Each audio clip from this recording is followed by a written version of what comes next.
यहोशू अध्याय 7। आकान का पाप। परंतु इस्राएलियों ने अर्पण की वस्तु के विषय में विश्वासघात किया, अर्थात यहूदा गोत्र का आकान जो जेरह वंशी जब्दी का पोता और कर्मी का पुत्र था, उसने अर्पण की वस्तुओं में से कुछ ले लिया। इस कारण यहोवा का कोप इस्राएलियों पर भड़क उठा। यहोशू ने यरीहो से आई नामक नगर के पास, जो बेतावेन से लगा हुआ बेतेल की पूर्व की ओर है, कुछ पुरुषों को यह कहकर भेजा, जाकर देश का भेद ले आओ। और उन पुरुषों ने जाकर आई का भेद लिया। और उन्होंने यहोशू के पास लौटकर कहा, सब लोग वहां न जाएं, कोई 2-3 हजार पुरुष जाकर आई को जीत सकते हैं। सब लोगों को वहां जाने का कष्ट न दे, क्योंकि वे लोग थोड़े ही हैं। इसलिए कोई 3,000 पुरुष वहां गए, परंतु आई के रहने वालों के सामने से भाग आए। तब आई के रहने वालों ने उनमें से कोई 36 पुरुष मार डाले और अपने फाटक से शबारीम तक उनका पीछा करके उतराई में उनको मारते गए।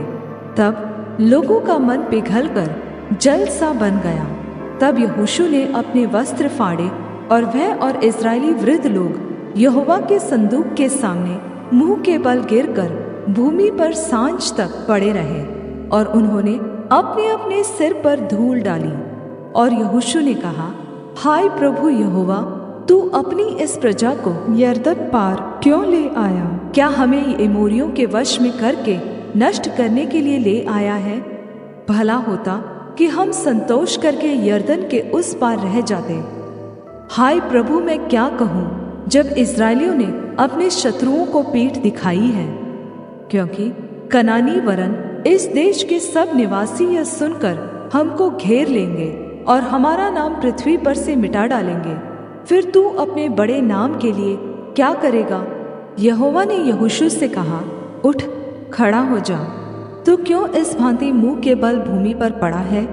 इस्राएलियों ने पाप किया है, और जो वाचा मैंने उनसे अपने साथ बंधाई थी, उसको उन्होंने तोड़ दिया है। उन्होंने अर्पण की वस्तुओं में से ले लिया, वरन चोरी भी की और छल करके उसको अपने सामान में रख लिया है। इस कारण इस्राएली अपने शत्रुओं के सामने खड़े नहीं रह सकते। वे अपने शत्रुओं को पीठ दिखाते हैं, इसलिए कि वे आप अर्पण की वस्तु बन गए हैं। और यदि तुम अपने मध्य में से अर्पण की वस्तु सत्यानाश न कर डालोगे, तो मैं आगे को तुम्हारे संग नहीं रहूंगा। उठ, प्रजा के लोगों को पवित्र कर, उनसे कह, सवेरे तक अपने अपने को पवित्र कर रखो, क्योंकि इस्राएल का परमेश्वर यहोवा यह कहता है, हे इस्राएल, तेरे मध्य में अर्पण की वस्तु है। इसलिए जब तक तू अर्पण की वस्तु को अपने मध्य में से दूर न करे, तब तक तू अपने शत्रुओं के सामने खड़ा न रह सकेगा। इसलिए सवेरे को तुम गोत्र गोत्र के अनुसार समीप खड़े किए जाओगे, और जिस गोत्र को यहोवा पकड़े वह एक एक कुल करके पास आए, और जिस कुल को यहोवा पकड़े वह घराना घराना करके पास आए। फिर जिस घराने को यहोवा पकड़े वह एक एक पुरुष करके पास आए। तब जो पुरुष अर्पण की वस्तु रखे हुए पकड़ा जाएगा, वह और जो कुछ उसका हो सब आग में डालकर जला दिया जाए, क्योंकि उसने यहोवा की वाचा को तोड़ा है और इस्राएल में अनुचित कर्म किया है। यहोशू सवेरे उठकर इस्राएलियों को गोत्र गोत्र करके समीप ले गया, और यहूदा का गोत्र पकड़ा गया। तब उसने यहूदा के परिवार को समीप किया, और जेरह वंशियों का कुल पकड़ा गया। फिर जेरह वंशियों के घराने के एक एक पुरुष को समीप लाया, और जब्दी पकड़ा गया। तब उसने उसके घराने के एक एक पुरुष को समीप खड़ा किया, और यहूदा गोत्र का आकान, जो जेरह वंशी जब्दी का पोता और कर्मी का पुत्र था, पकड़ा गया।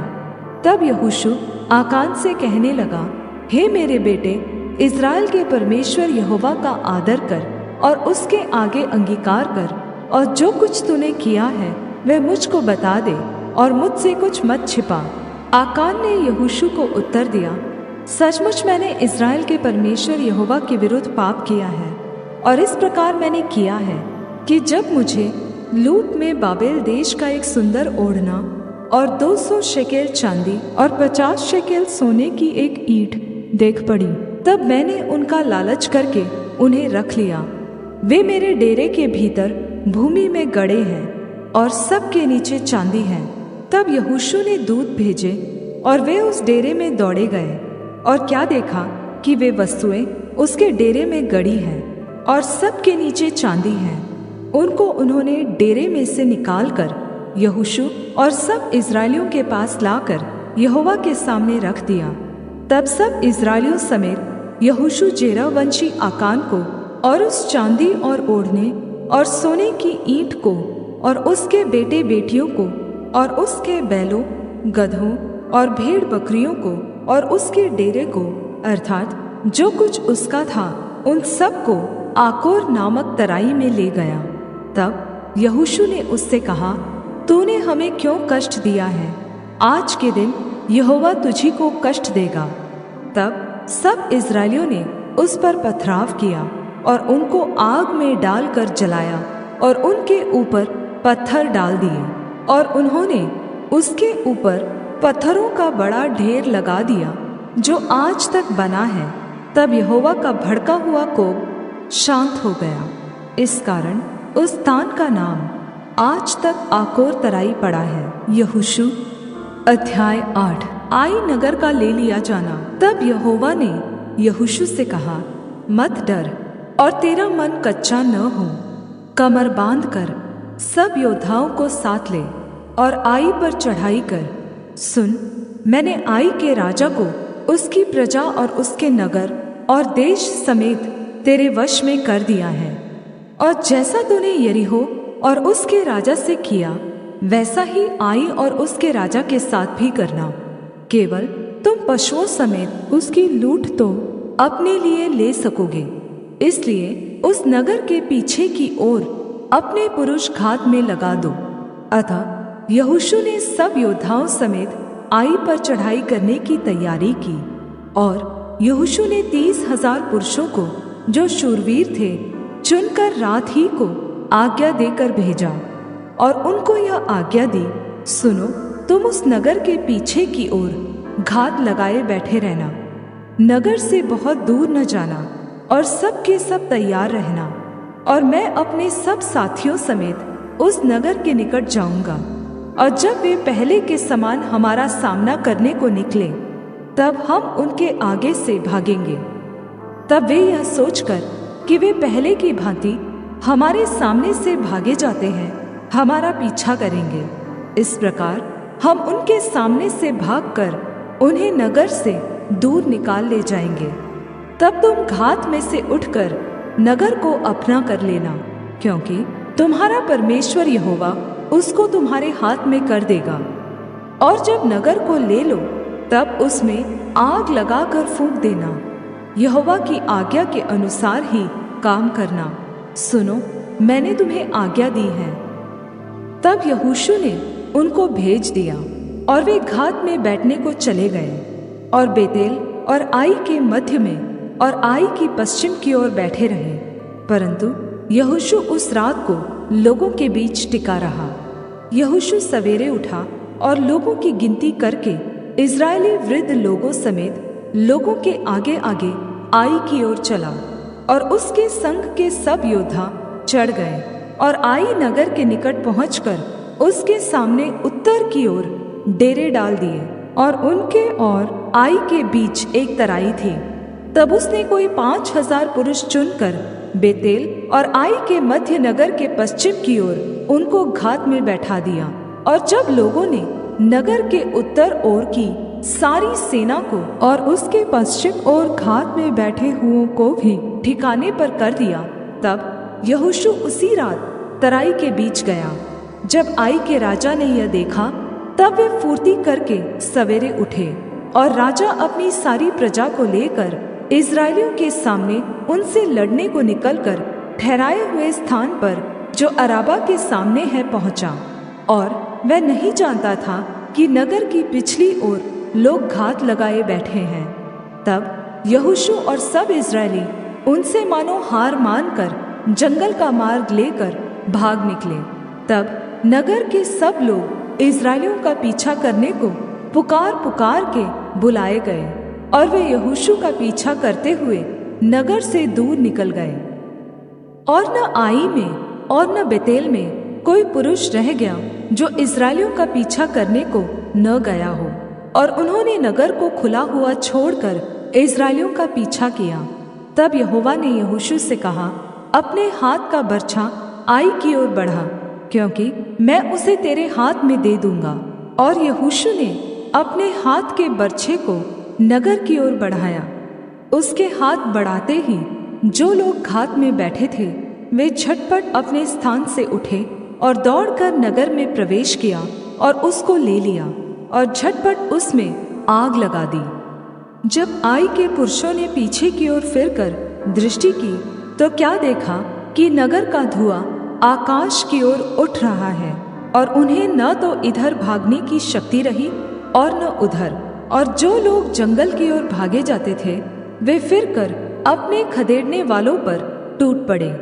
जब यहोशू और सब इस्राएलियों ने देखा कि घातियों ने नगर को ले लिया और उसका धुआं उठ रहा है, तब घूमकर आई के पुरुषों को मारने लगे, और उनका सामना करने को दूसरे भी नगर से निकल आए। सो वे इस्राएलियों के बीच में पड़ गए। कुछ इस्राएली तो उनके आगे और कुछ उनके पीछे थे। अतः उन्होंने उनको यहाँ तक मार डाला कि उनमें से न तो कोई बचने और न भागने पाया। और आई के राजा को वे जीवित पकड़कर यहोशू के पास ले आए। और जब इस्राएली आई के सब निवासियों को मैदान में अर्थात उस जंगल में जहाँ उन्होंने उनका पीछा किया था घात कर चुके, और वे सब के सब तलवार से मारे गए, यहाँ तक कि उनका अंत ही हो गया, तब सब इस्राएलियों ने आई को लौटकर उसे भी तलवार से मारा। और स्त्री पुरुष सब मिलाकर जो उस दिन मारे गए वे 12,000 थे। और आई के सब पुरुष इतने ही थे, क्योंकि जब तक यहोशू ने आई के सब निवासियों का सत्यानाश न कर डाला तब तक उसने अपना हाथ जिससे बर्छा बढ़ाया था फिर न खींचा। यहोवा की उस आज्ञा के अनुसार जो उसने यहोशू को दी थी, इस्राएलियों ने पशु आदि नगर की लूट अपनी कर ली। तब यहोशू ने आई को फुकवा दिया और उसे सदा के लिए खंडर कर दिया। वह आज तक उजाड़ पड़ा है। और आई के राजा को उसने सांझ तक वृक्ष पर लटका रखा, और सूर्य डूबते डूबते यहोशू की आज्ञा से उसका शव वृक्ष पर से उतारकर नगर के फाटक के सामने डाल दिया गया, और उस पर पत्थरों का बड़ा ढेर लगा दिया जो आज तक बना है। आशीर्वाद और श्राप का सुनाया जाना।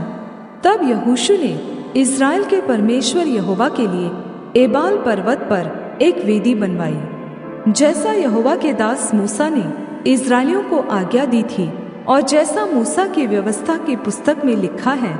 उसने समूचे पत्थरों की एक वेदी बनवाई जिस पर औजार नहीं चलाया गया था, और उस पर उन्होंने यहोवा के लिए होमबलि चढ़ाए और मेलबलि किए। उसी स्थान पर यहोशू ने इस्राएलियों के सामने उन पत्थरों के ऊपर मूसा की व्यवस्था जो उसने लिखी थी उसकी नकल कराई। और वे क्या देशी क्या परदेशी सारे इस्राएली अपने वृद्ध लोगों, सरदारों और न्यायियों समेत यहोवा की वाचा का संदूक उठाने वाले लेवी याजकों के सामने उस संदूक के इधर उधर खड़े हुए। अर्थात आधे लोग तो गिरिजीम पर्वत के और आधे एबाल पर्वत के सामने खड़े हुए, जैसा कि यहोवा के दास मूसा ने पहले आज्ञा दी थी कि इस्राएली प्रजा को आशीर्वाद दिए जाए। उसके बाद उसने आशीष और श्राप की व्यवस्था के सारे वचन जैसे जैसे व्यवस्था की पुस्तक में लिखे हुए हैं वैसे वैसे पढ़ पढ़ कर सुना दिए। जितनी बातों की मूसा ने आज्ञा दी थी उनमें से कोई ऐसी बात नहीं रह गई जो यहोशू ने इस्राएल की सारी सभा और स्त्रियों और बाल बच्चों और उनके साथ रहने वाले परदेशी लोगों के सामने भी पढ़कर न सुनाई। यहोशू अध्याय 9। गिबोनियों का छल।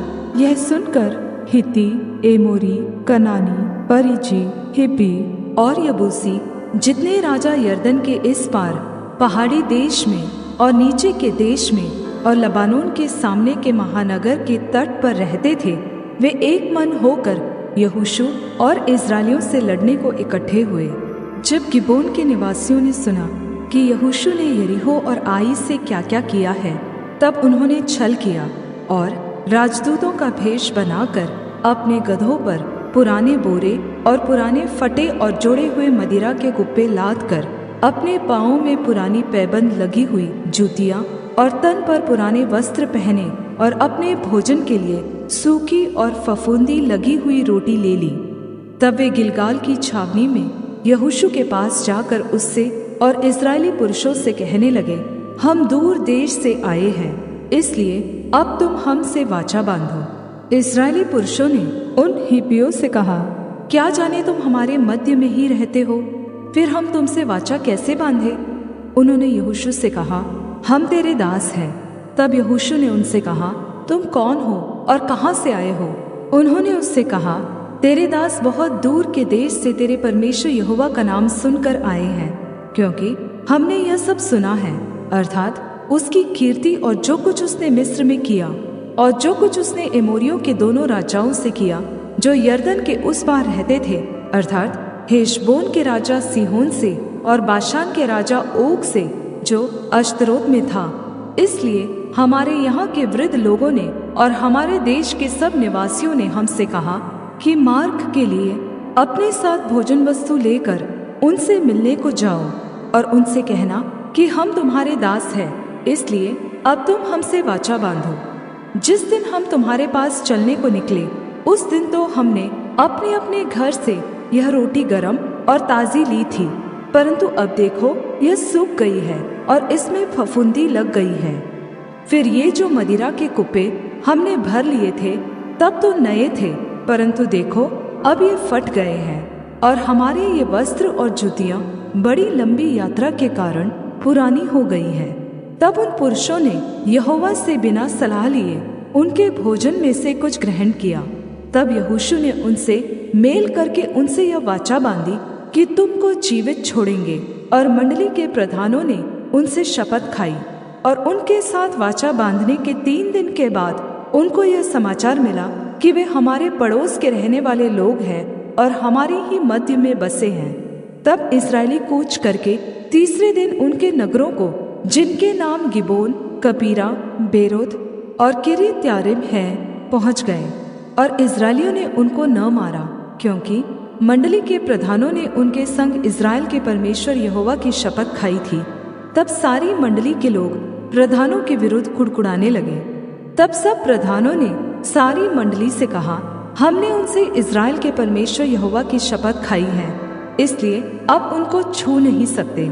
हम उनसे यही करेंगे कि उस शपथ के अनुसार हम उनको जीवित छोड़ देंगे, नहीं तो हमारी खाई हुई शपथ के कारण हम पर क्रोध पड़ेगा। फिर प्रधानों ने उनसे कहा, वे जीवित छोड़े जाएं।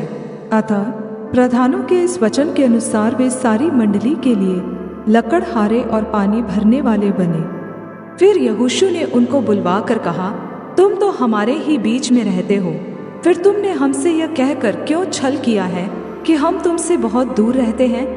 इसलिए अब तुम श्रापित हो, और तुम में से ऐसा कोई न रहेगा जो दास अर्थात मेरे परमेश्वर के भवन के लिए लकड़हारा और पानी भरने वाला न हो। उन्होंने यहोशू को उत्तर दिया, तेरे दासों को यह निश्चय बताया गया था कि तेरे परमेश्वर यहोवा ने अपने दास मूसा को आज्ञा दी थी कि तुमको वह सारा देश दे और उसके सारे निवासियों को तुम्हारे सामने से सर्वनाश करे। इसलिए हम लोगों को तुम्हारे कारण से अपने प्राणों के लाले पड़ गए, इसलिए हमने ऐसा काम किया, और अब हम तेरे वश में हैं। जैसा बर्ताव तुझे भला लगे और ठीक लगे, वैसा ही व्यवहार हमारे साथ कर। तब उसने उनसे वैसा ही किया और उन्हें इस्राएलियों के हाथ से ऐसा बचाया कि वे उन्हें घात करने न पाए। परंतु यहोशू ने उसी दिन उनको मंडली के लिए और जो स्थान यहोवा चुन ले उसमें उसकी वेदी के लिए लकड़हारे और पानी भरने वाले नियुक्त कर दिया, जैसा आज तक है।